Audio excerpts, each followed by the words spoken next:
Hello po, isang mapagpalang araw po sa ating lahat, mga kapalangga. So ngayon, gagawa po tayo ng ibang style ng salata, lettuce.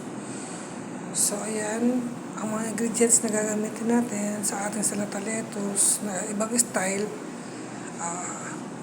Lettuce, ayan, lettuce na ginayat ng maliliit, pahaba. Tapos, bell pepper na orange. Tapos cucumber, hihiwain din ng ganyan, alisin yung balat.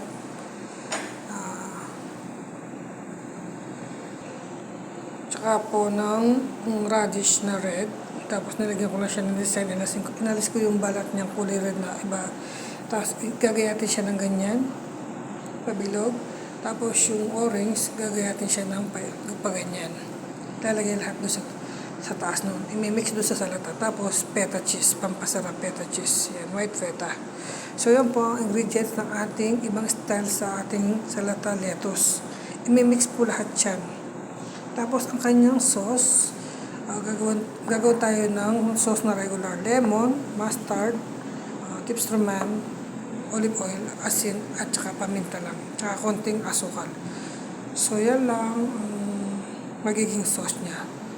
Papakita ko po sa inyo ang magiging itsura ng ating salata at ang kanyang sauce. Nakalimutan ko nga po pala yung quinoa na nagpakaulo ako. Pinalambot ko yung quinoa. So, ayan, itong quinoa na ito, mimix ko din dito sa mga ingredients ng ating salata. So, ayan, wait lang. Hahaluin ko na siya. Assemble ko na para makita niyo na po. So, ayan, ganyan, nahalo ko na siya. Ay, nailagay ko na lahat ng mga ingredients niya. Maliban dito sa orange at saka doon sa feta. Kasi ilalagay ko lang yung sa taas. I-mix ko yan para lahat ng ingredients nakamix na doon sa lettuce. So, ayan na po, na-mix ko na yung kanyang mga ingredients na kasama. Tapos, ilalagay ko na yung orange at saka yung feta.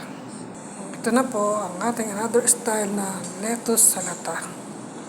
Ang ganda niyang tingnan. So, ang ganda gagawin yung kanyang sauce. So, ayan na. Naglagay na tayo ng lemon. Mimix ko na lahat to. Nalagay ko na rin yung mustard. Lagay tayo ng asin, ng asukal, paminta, tsaka ng konting tips roman.